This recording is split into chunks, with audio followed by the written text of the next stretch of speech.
Hello, everyone. Before I introduce the speaker, great to see you all here. We had to cancel the last event because of COVID, so it's been a bit of a gap in our cadence. It's been a gap in our cadence. Can you hear me now? Do I talk like this? No, okay. So yeah, thank you all for coming. Basically, as I said, before I announce our speaker, a word from our sponsor. So basically, we have a company that's launching an application, a crypto native wallet, which is by a company called Noah. We're interested in getting people to sign up onto the waiting list in anticipation of the release. If you're interested in finding out more, come and find me afterwards. That's a QR code, but you can ignore that for now. But we would like to get you guys signed up. There's no commitment, and basically it's just to get as many people onto the waiting list as possible. So, without further ado, our speaker and the main event is Amadeusz Pawlik, and he is a Bitcoin enthusiast. He's also a part of our community here. I think you've been coming since the first one, right? So it's always good to get speakers from our community. If anyone's interested in doing a talk, again, come and see me afterwards.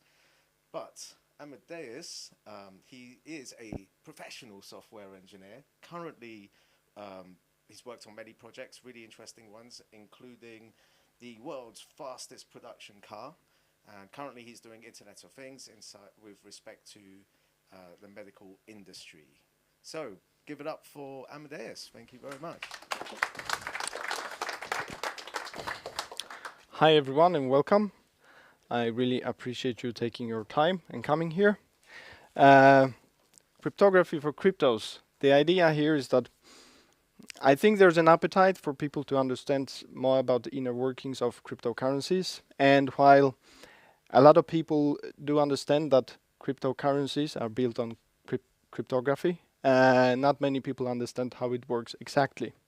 And so the idea here is to introduce you to the cryptography behind cryptocurrencies, speak a bit about the level of security it gives us, and discuss a bit about how wallets can make it easier for us to handle our private keys and keep the security better.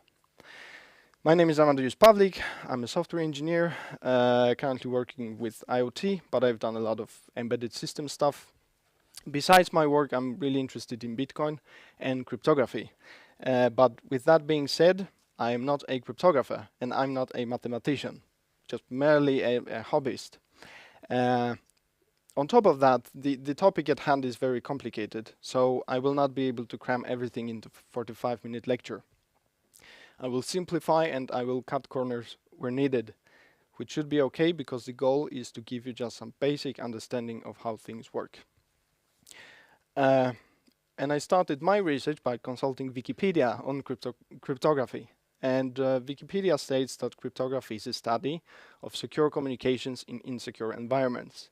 So typically, if you open a book on cryptography, you would see the following scenario. You have two entities, Alice and Bob often. They could be human beings, they could be software, and they try to communicate over an insecure communications channel. Nowadays, it's probably going to be internet. This insecurity that is inherent to the internet is represented as a third agent, Eve. Eve as in evil, you might think. And Eve is a malicious actor that not only is able to listen to your communications, but maybe try and tamper with the communication itself and gain an advantage over these two. For cryptocurrencies, this scenario might be seen as a bit different because there we have a user that wants to send a transaction to the network. Transaction comes to a node. The node propagates this transaction to all the other nodes. Its peers, the peers send it to their peers, and so it continues until most of the network has seen the transaction. Now the transaction cannot be obscured because you want the network to know what you are transacting. You want to know which wallet you send money from and to. So there will be no obfuscation of the transaction in itself. But since we are sending to the whole network, it is natural that there are some actors within the network that, if given a chance, will try to rip you off and steal your money. More than that, once the transaction is cleared, it will within 10 minutes get into, for 10 minutes for Bitcoin, it will get into the blockchain. And it will stay there for 10, 20, hopefully 50 years or more. So not only do we need to think about our security now, we need to think about our security in the foreseeable future, years down the road. So it's a tall order. We need to make this secure, and it's a grim reality that we live in. So what do we do? Well, thankfully there's a tool for every job, and for this job we have cryptography. Now many of you know what cryptography is, but I think, or I bet that a lot of people out there think about cryptography and they see this: symmetric cryptography, shared key, secret key cryptography. Basically encryption and decryption, right? You have a plain text, you encrypt it with a key, out comes some gibberish ciphertext, you cannot, it's intelligible, and you can send this safely over an insecure communications network. The receiving end then reverse the process and out comes the plain text again. This is all good and interesting, but it's not in any way crucial to the security of cryptocurrency networks. In fact, we will not discuss this at all today. And symmetric cryptography, even though it is used, like in Bitcoin, you have a possibility of encrypting a private key before putting it down onto the paper wallet. It's just the sugar on top, and it's not crucial to the security of the network per se. It is a good segue though, because as you see here, we have the shared key. It's symmetric because you use the same key for encryption and decryption in this case. And this key, it means that this key needs to be sent to the receiving end so that the receiver can decrypt the message. But how do you send a key over an insecure communications channel? This problem was what interested these two gentlemen, Diffie and Hellman. They are archetypal cryptographers, and they started researching how to solve this problem separately, but I think that they later joined forces when it turned out that they are working on the same idea. And the idea was very simple. Why do we need the same key for encryption and decryption? Why can't we use separate keys so that we have one key for encryption and a different key for decryption?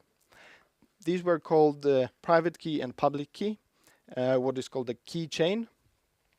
And from the beginning, they were thinking about using this for encryption. But the more they thought about this, the more it became apparent that you can use it for other things, like signatures, which is the cornerstone of cryptocurrencies.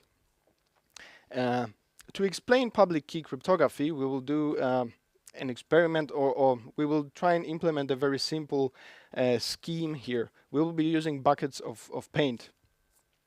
Now, for public key cryptography to work, what you need is something called an irreversible function, or a trapdoor function. Just as a trapdoor, it should be very easy to go through it one way, but impossible to go back. Irreversible. And so, since we are dealing with buckets of paint, I will just state a rule that it shall be very easy to mix two colors together and get the third color out, but it shall be impossible to unmix a color. So if I gave you green, you will not be able to find yellow and blue.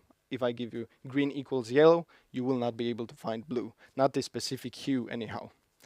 That's the rule, and we start with two entities that want to communicate. This could be a Bitcoin user and a node, for example.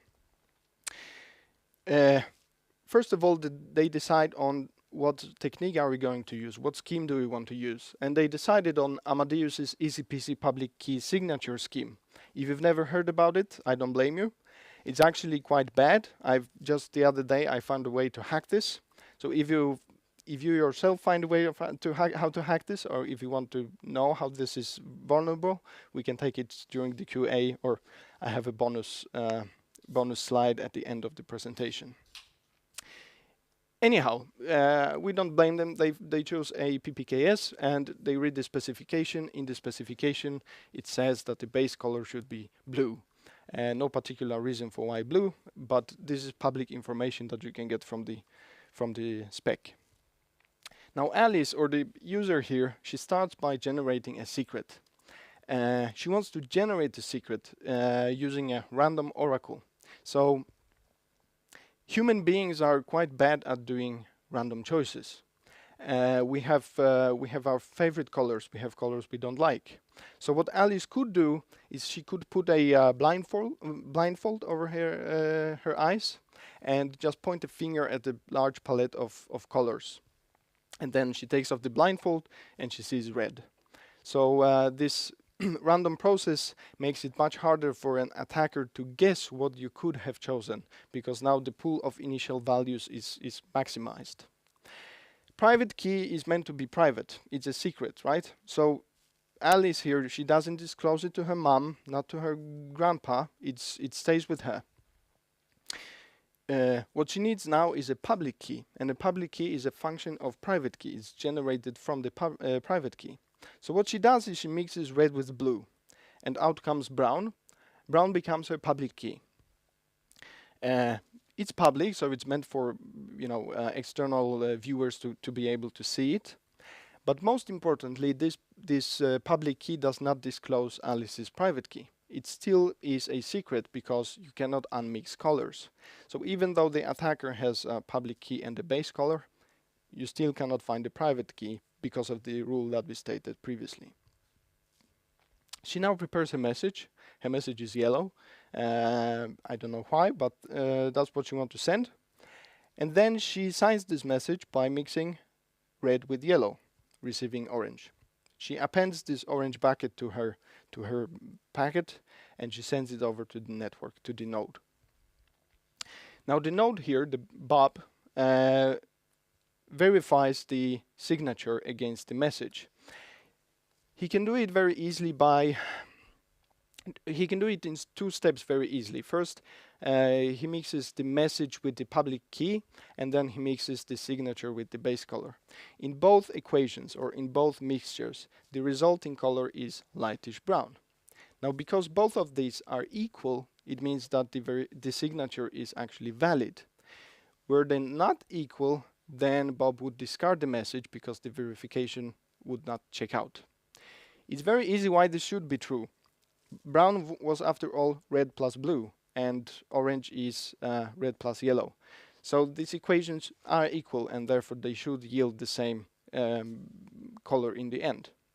Now, if someone tried to tamper with the message, for example, by changing the yellow color to something else en route to the node, well then, the yellow here would be different, and these two would not match. The same idea is used in cryptocurrency networks, of course. You have a user with a private key and a public key, a key pair. The public key also happens to be your address. And now what you can do is you can devise a transaction. You put in your public key, your address as the originating address. You send it to someone else's address, and you put in the amount of coins you want to send. And then you apply the signature with the private key. You send this over to the network, and the network can now check whether the signature checks out. So what's so great about this? Well, it gives us two very important features. First of all, let's look at the network.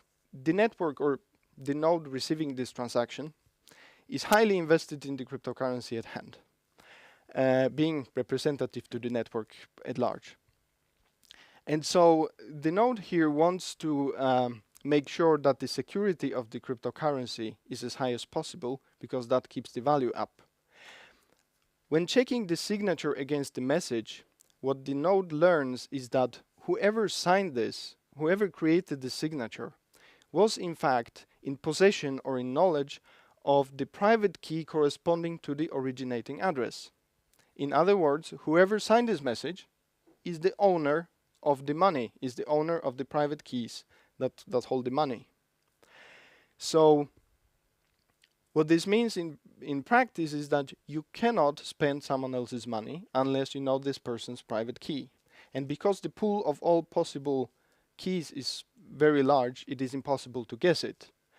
The same goes for the other side. If we look at Alice here, or the user of the cryptocurrency network, when she signs the transaction and sends it over to the network, she knows that if anyone tried to hijack the message en route and, for example, change the amount of coins being sent or change the receiving address, well, then the signature would not check out anymore, and the network would just discard the message, so no money would be spent.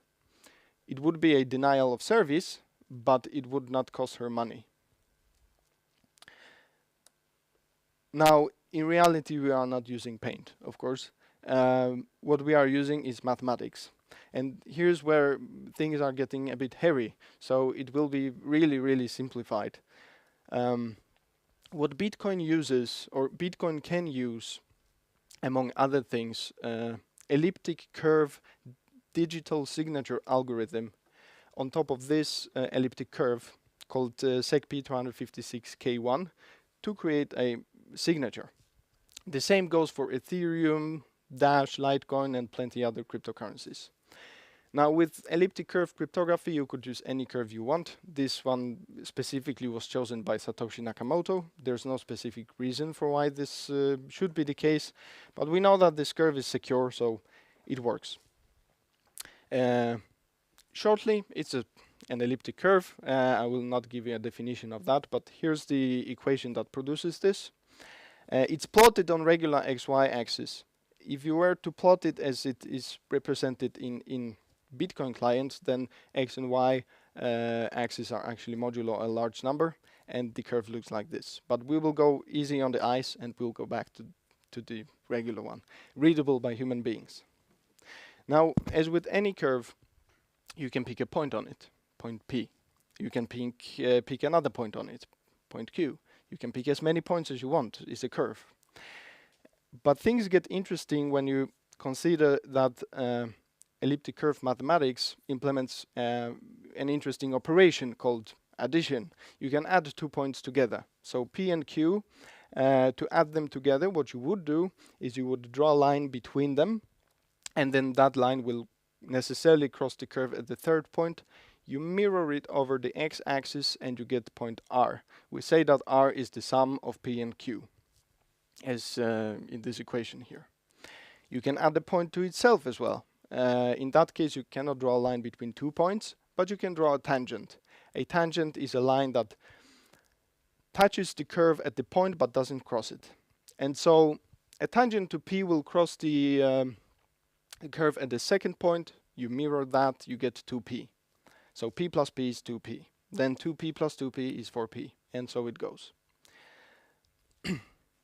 Now you might say, okay, where's the irreversible function then? Well, if you remember the example with buckets of paint, we had a base color. Well, SecP 256K1 has a base point, point P. What you do then is you generate a secret, but now, since this is mathematics, your secret is a number, a large number. You add P to itself as many times as your private key dictates, and you will get another point G. Now the secret is your private key, so the number of times you add P to itself, that's your private key. And the G is your public key. Let's see whether this is an irreversible function or not there. First of all, it should be easy to go one way, right? So how easy is it to add P to itself many times? Let's say that my secret is 1089. It's not a secret anymore, but 1089. I go P plus P is 2P. 2P plus 2P is 4. 8, 16, 32, 64, 128, 256, 512, 1024, plus 64 in memory, plus 1. I've arrived at the number 1089P in 12 steps. So it's fairly easy. Okay, what about reversal? Can we go back?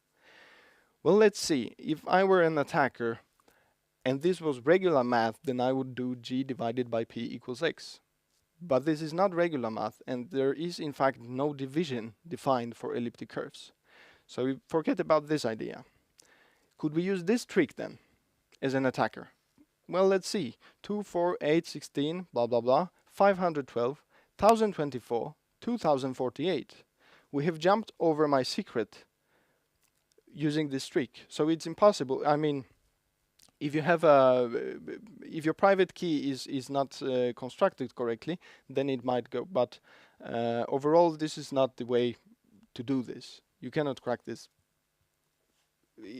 way.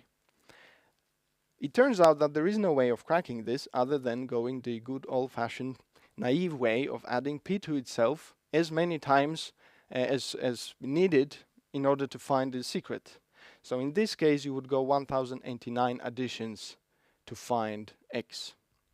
You add p to itself until you hit g, and then you know how many times you added p. Hence, you know the secret. This is not an irreversible function, you say. It's clearly reversible. You can just continue adding p to itself until you find it. And it's true, technically it is reversible, but let us consider, as in Bitcoin, we are using 256-bit integers for the keys, and then it would take 2 to the power of 128 such addition operations to find x on average. And if you consider that you had a computer that can do 1 trillion such operations a second, and you started cracking this at the beginning of time, Big Bang, and you continued ripping through all the possibilities up to today, you would have done 1 trillionth of the work needed to find x. So once again, you started cracking this with a fast computer at the beginning of time to today, and you have gone nowhere finding x. So of course, it is possible to reverse this, but will you live by the time you find anything of value? Probably not. More than that, the power consumption. Let's just say that the power supply on this computer you have at the moment of Big Bang, it draws 300 watts of energy. If we do some calculation, it turns out that you would need 225 trillion times the global annual consumption of energy to do this job, to get this done. So all energy on Earth during a year times 225 trillion.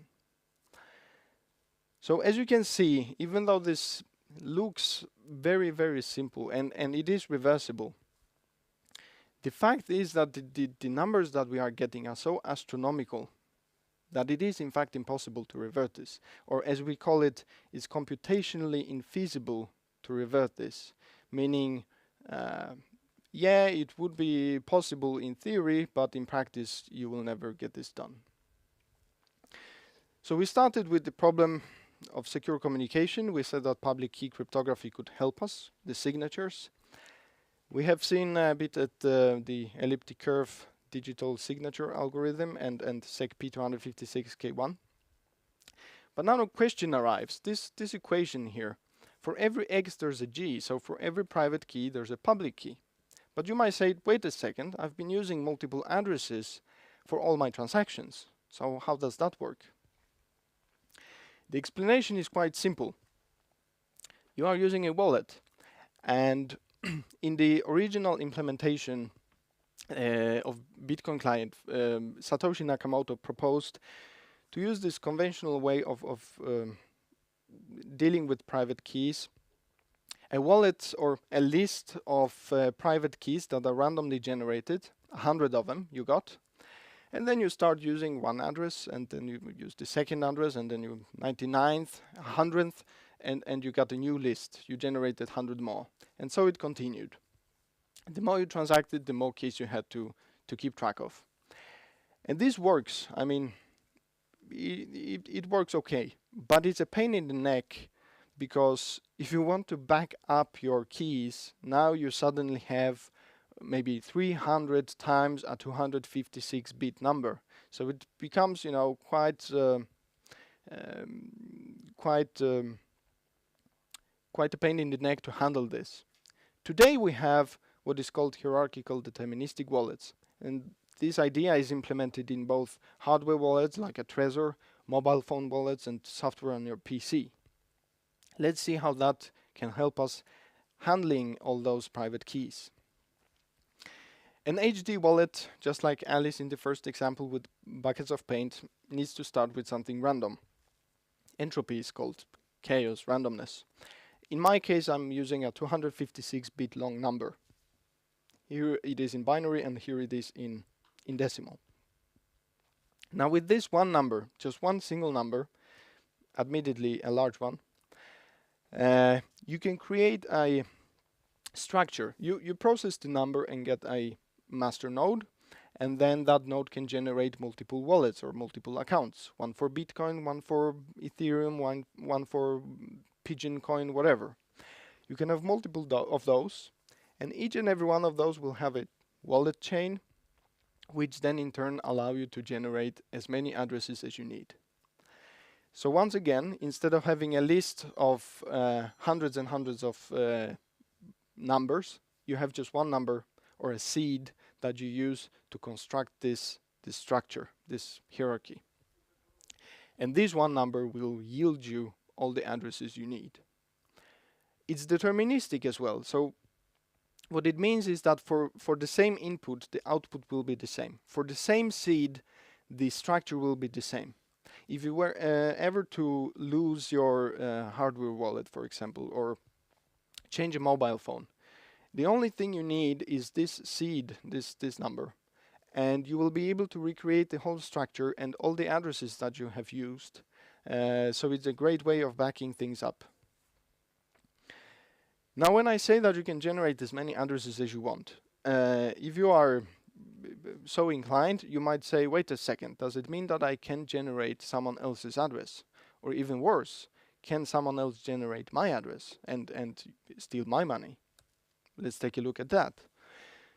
So a public key can be used as an address. And there's 2 to the power of 256 possible public keys. You are most likely not using it as an address. What you most likely are using is a shortened version of it.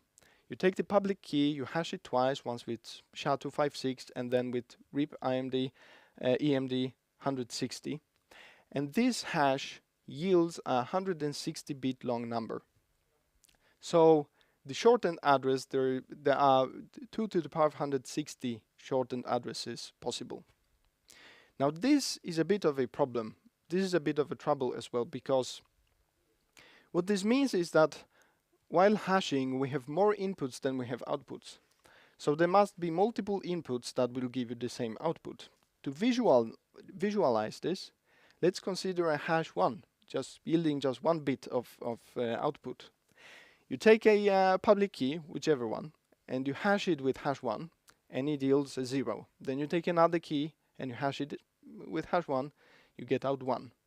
Now if you take a third key and you hash it again, it must necessarily be either 1 or 0, which means that you have found 2 inputs that will give you the same address. And the same applies to this, only we have much more combinations than 0 and 1. So if you calculate a bit on that, and you need to apply the birthday problem to find that approximately it will take you 2 to the power of 80 addresses generated to find an address that already exists. So you need to do 2 to the power of 80 address generations in order to find a collision. Now a collision is just a collision, is a random collision. It's not a targeted attack. I will not find your address or your address. I will find someone's address. Nobody knows whose, and nobody knows how much money is there. Is it a problem then? Because apparently you can generate other people's addresses. Let's take a look at that. Let's propose that all people on Earth, 8 billion people, generated 25 million addresses an hour for 10 years straight. After those 10 years, a chance of a collision happening would be 1/10,000 of a percent. So it's a very silly scenario, but it gives you a picture of the order of magnitude of work needed to be done in order to find a collision. That being said, a collision will happen sooner or later. If something is possible, then it will happen. But it's just to say that you don't need to be worried about your address specifically, because you are just one among a lot of people using this. And so you should be able to sleep soundly at night, because it won't happen within your lifetime. I mean, not to your address. Okay, the last problem with this H2 wallet is then, and now we're becoming, really civilized people. We started with a large number, large list of numbers, and now we just have one number. But admittedly, this one number is actually quite hard to keep track of. It's truly large, right? And human beings are really bad at memorizing numbers, and even putting it out on down on paper would be a problem, at least for me. So what can we do to simplify this? Well, we could encode this number using mnemonic phrases. This is a mnemonic phrase table. It's just a list of randomly or maybe not randomly, but random words. Each and every one assigned a number. There's 2048 of them, so the numbers range from 0 to 2047. And what you do is you take your seed in binary and you split it in 11-bit long chunks. Then each and every chunk you look up in the table. What does this number represent? Well, vital, and this number represents song. And so you build up your mnemonic seed phrase. In my case, we have vital, song, silly, actress, blah, blah, blah, blah, blah. 24 words for 256 bits of entropy. This might not seem like a big improvement, but it actually is, because human beings are better at memorizing words, and we are better at scribbling them down. Remember, though, that this is just an encoded version of the number. So if you move the words around, then you will get a completely different seed, and your money will be lost forever. When you buy a wallet, like a hardware wallet, or when you install a wallet on a mobile phone, you will often get a question whether you want to use 12 words or 24 words for your mnemonic seed phrase. Sometimes you get the option of 15, 18, or 21 as well. But if we look at the extremes, what's the difference? What should you choose? It all comes down to the level of security that they offer. For 12 words, you get 128 bits of security, which is a measurement of the level of security. For 24, you get twice that. And 12 words actually have the same level of security as a private key in the elliptic curve stuff that we discussed. Which means that 12 words is exactly as secure as a private key alone would be. So there is no weakest link in this chain, and you should be good to go with 12. It's perfectly safe. 24 gives you more security, apparently, but if you think about it, if I were a hacker and I had to choose between trying to crack your seed phrase or cracking your private key directly, I would choose the alternative that requires less time. So even though it in theory gives you more security, you might just be adding more words to memorize, and you will not get any benefits from it. So choose whatever you're comfortable with, but I guess what I'm trying to say that 12 words is actually perfectly safe. Now the last feature that I wanted to discuss is that of a password in addition to your mnemonic seed phrase. When you enter your mnemonic seed phrase, this entropy that HD Wallet uses, there is a step between that and generating your wallet. It's called key stretching. And key stretching uses the mnemonic seed phrase plus a password, which by default is just an empty string. How it works is that if you take your seed and you don't apply a password, then it will yield you a wallet. Let's call it wallet X. And you can put some money there. But then you can use the same seed and add a password now. And the wallet that you get will be completely different from the previous one. There is no correlation whatsoever. It looks random. And so we can put other kind of money there. And yet again, we use the same seed, we change one character in the password, and the wallet gets completely different again. And you can put another kind of money there. Now, you might ask, wait a second, you just said that if I use 12 words for my mnemonic seed phrase, then I will already have all the security that I need, or security matching my private key. So why would I want to complicate things? Why would I need an extra password to memorize or to put down on paper? Which, by the way, should not be the same paper that you have your mnemonic seed phrase on. It is true. This is not improving your security cryptographically speaking or mathematically speaking. What it gives you, though, is a nice tool for getting better at your operational security. Imagine this scenario. You are a regular at Kryptonite, and someone has seen you here, and they deduce that you have invested money into cryptocurrencies.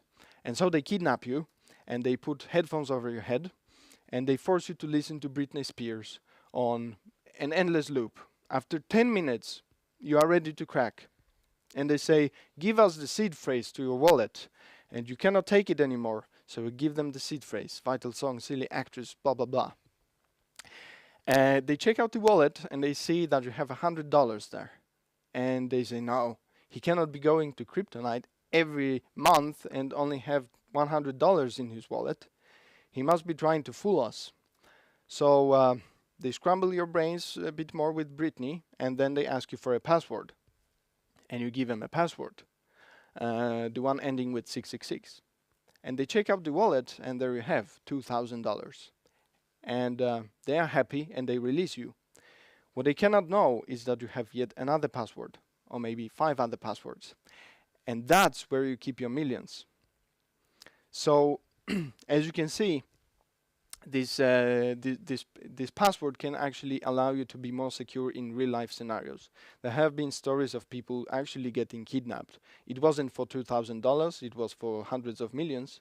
But these things can happen, and if you have a wallet and you can try out a password, then by all means do it, because it could save your money at some time in the future. That was a speed run. I'm actually done with what I prepared as the basic stuff. I have some bonus slides if you want to see them, but should we take questions first, maybe? Are there any questions? Has anyone been able to find a way to hack a PPKS? One question. Yeah. Just with what you were talking about with respect to the multiple wallets and passphrasing them. Is it typical that, say for example, if I go and download a wallet, I have to generate all of those wallets myself? Is there a software that allows me to do that, automate that procedure? Because it seems to me like it's a good idea to have multiple wallets, and it's a good idea to have them passphrased, but typically that's kind of a manual chore. I mean, I have to go around doing it. Is there an automated way of doing that? You mean like if you want to have a new wallet for? In your scenario, I have a seed phrase and I generate a wallet. Yeah. And I put a password on that, and I just want to be able to do that multiple times. So I have multiple wallets. Is there a service or is there software that I can use to automate that, or is that something you just have to write yourself? I live in Terminal, so I would use Bash. But I'm sure there's someone that's already think about it. Okay. I mean, all this stuff should be already implemented in Bitcoin Core at least, so there you can script it as you please. But yeah, I mean. I'll write a little while loop, generate a password, and then put that into a for loop. And create yeah, but then you need to store those passwords as well, right? Okay. So it's worth investigating the option to see if there's actually an automated way of doing it, I guess. Yeah, and I mean, the password scenario that I presented, the only thing I could think of, or the thing I find a bit amusing with it, is this kidnapping scenario. I don't know, there might be other scenarios why you should like to have multiple wallets as such. So what, again, coming back to, say if I'm in the business of providing a wallet, and is that something that I could potentially do on my customer's behalf, like, and keep it sort of, how do I articulate this? To try and keep it in a way that it's transparent for my customer, but at the same time knowing that if my customer's wallet was somehow compromised, that it would be split, and so the sum that was actually compromised is a lot smaller than what's perceived to have been in the one wallet. Yeah, I mean, it's a likely scenario. Then again, there are other maybe better options for that. What we discussed here was elliptic curve digital signature algorithm. Bitcoin for a couple of months now supports something else like Schnorr signature, which is actually a very interesting way of doing elliptic curve cryptography. For example, what it allows you to do is it allows you to just multiply two signatures, and that will yield a third signature that is valid. And so we have multiple people holding keys, private keys. They sign a transaction with their own private keys, but the signature itself is then multipliable and will yield a valid ending signature, so to speak. So that to spend money you need both signatures, and that I think would be even better, because then we are talking about the level of security that we had 128. I don't know, Schnorr should have 128 at least bits of security. The password, on the other hand, it depends on what password you have, right? And that would be chosen by the user probably. So I think it's there are better ways of doing that than the password. We'll have a chat about that. Yeah, we can. Any other questions? Maybe I can show just the bonus slide that I had. The way to why this doesn't work, and I mean the whole example. I just I scribbled it down over a bottle of beer, and then just a few days ago I found this out while thinking about it. If you are a man in the middle, then you can hijack this message, and you can add the same amount of the same color into both buckets, and then you send it to the receiver. Now the receiver gets a completely different message than what was sent, but the verification goes through. Now because we cannot unmix two colors, then you as an attacker cannot know what your mixture will become. You cannot change from one address to another, because this will be a random process more or less. But what it can be used for is denial of service, because now Bob has a message that is, it might be just gibberish, and he doesn't know about this because the verification went through. So, but that's it was just to visualize the idea behind this. Anyone else?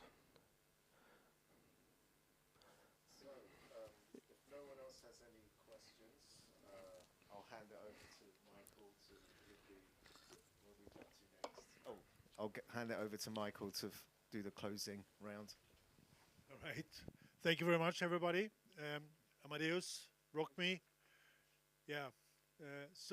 Now is yes, of course. And for you guys, there will be pizza and beer. It hasn't arrived yet, but it will be in a minute now. And you on the internet. Sorry. But if you have any question, just type them in the chat.